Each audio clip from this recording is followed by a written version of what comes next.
Albania. How many of you have been to Albania? One person? Two people? How many of you know where Albania is?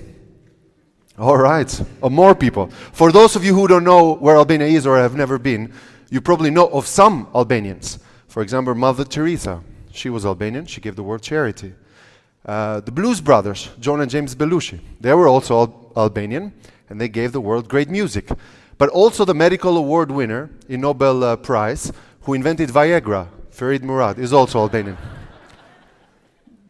But there's other heroes, I think, in our daily lives that are not necessarily Nobel Prize winners. They are not necessarily very famous or win Oscars, but they can make a difference in our cities. I am a mayor of the city of Tirana. It's a city of about 1 million people, and not many people get to be mayors. Let's see if we can work the microphone. Not many people get to be mayors of the city they were born. I happen to be one. Sometimes I read histories from other people, and one of the biographies of President Lyndon Johnson, when he was going through the civil strife in the United States after President Kennedy was assassinated, he was asked, how does he deal with stress? And he said, I look at myself in the mirror and I tell myself, Lyndon Johnson, President of the United States, things can be worse. You could be mayor. But things are not so bad. I grew up in a city that really looked like the capital of North Korea. And for many people who've never been to North Korea, Albania was the North Korea of Europe during the Cold War. It was a city of about 170,000 people with only 17 cars, which meant the Politburo of the Communist Party, the leadership of the communists, and only the important generals in the army. Everybody walked and biked, not because of choice, because of poverty. But then things changed. Then the city became one of 1,070,000 people with 170,000 cars, almost overnight. When we were elected to office, it was very exciting. You run a fun campaign full of great energy, and then becomes day one. What do we do now? Where do we start? And this is the city we inherited, a city full of traffic, full of smog, a city full of illegal occupied space, no place for children to play, and you always wonder, where do you start? And usually people who consult politicians say, you have to ask an expert, because experts know everything. And it reminds me of a great joke in a forest where the rabbit was so scared because everybody wanted to eat the rabbit.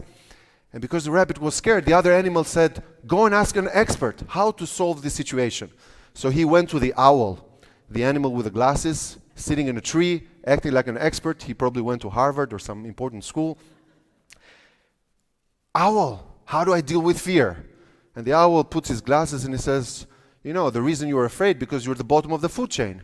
If you're up in the food chain, no one eats a lion, for example. So my solution is, you have to become a lion. The rabbit is so happy. He says, I have now found the solution. And then he says, thank you so much, but I have a follow-up question. How do I become a lion? And the owl says, my friend, I'm only in charge of strategic thinking, not project implementation. So when you run a city, everybody tries to tell you about how things get done, but you don't have the billions of euros, you're not a member of the European Union, you don't get outside support. Where do you start? On day one in August 2015, my chief of staff says, Mr. Mayor, we got to be ready for school to start. And I said, great. What is the first thing that starts? Well, kindergartens. I said, wonderful. I don't have children. I don't know what kindergartens look. So then they showed me this picture. This is what kindergarten looked. They looked like prison cells. And I said, no wonder we have so much violence. No wonder we have people who are rude. No wonder we have so much trash in the street. If we are forcing kids to go in kindergartens that look like cells, it cannot be done. And I said, how many kindergartens look like this? And she said, all of them. And then I said, well, let's issue an SOS alarm in the city. We are broke, but let's not resign. Why don't we call every company in the city? Why don't we call every designer, every architect? Why don't we call young students who have energy and who have talent and who want to help? We organized the largest adopt a kindergarten drive one could imagine. And in a matter of several weeks, kindergartens look like this, where everybody showed up. We spent zero money other than the great energy of the city giving back to children. So we started with children first. You know why? Because children are a sentinel species. They're an indicative species. They're a species that pretty much tells you how the ecosystem operates. And children are open to change. I'm a politician. I've run for office several times. In a crowd like this, you ask people, who wants change? Everybody says, I want change. Sounds like a great thing. But then, when you win, you ask people, who wants to change? And people look at, no, have him change first, or have her change first. I'll change later. But children don't say this. Children love change and they love to change. So the response was fantastic. Not only now, we have 11 requests for every one spot in the kindergarten, where before we could barely fill one kindergarten. Everybody was looking at private choices for kindergartens. And then we said, why don't we take a bit further? Why don't we free a lot of the occupied space that people were using with garages for their old or their fancy Mercedeses to appreciate and award the car as a symbol of capitalism rather than open space for children. So we designed a state-of-the-art playground. And we said, we're going to build the best playground in Eastern Europe. It's amazing the resistance to change from adults.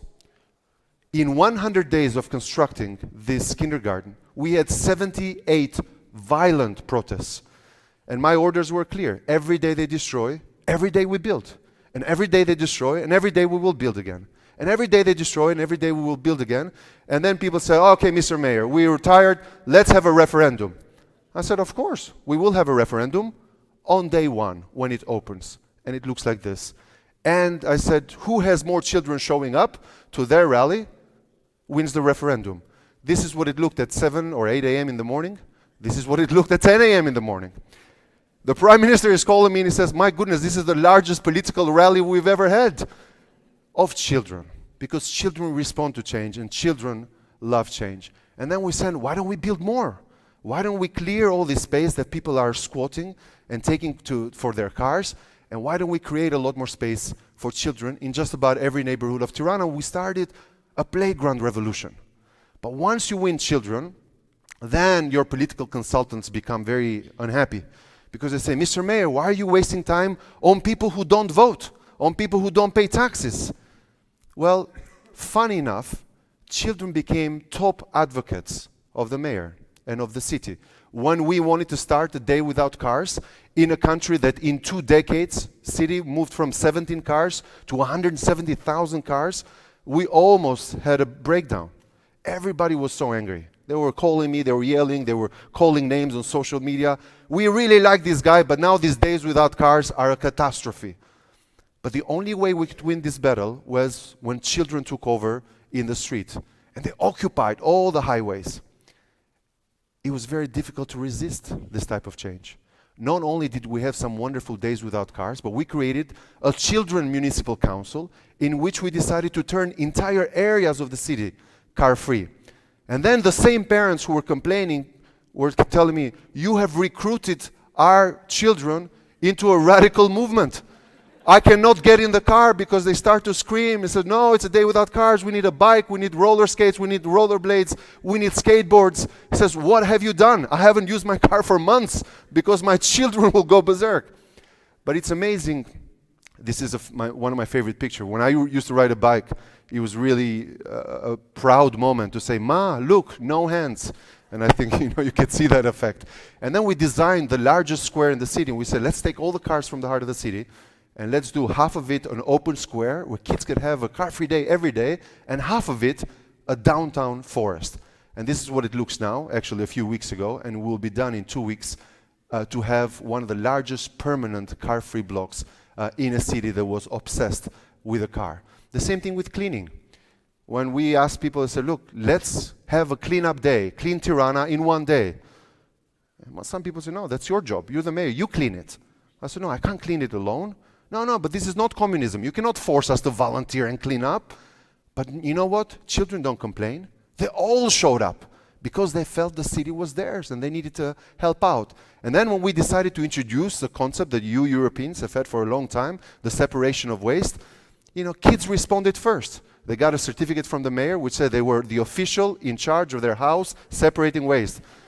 So I meet these mothers who are going nuts. It says, what have you done? You know, I am asleep. I want to put a plastic thing in the wrong container. And they wake up and they say, Mother, no, that's a crime. Don't do this. In the right container. And the force for change coming from children is absolutely fascinating. Thank you very much. This has been...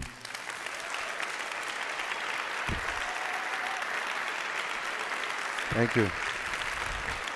Thank you. Thank you very much.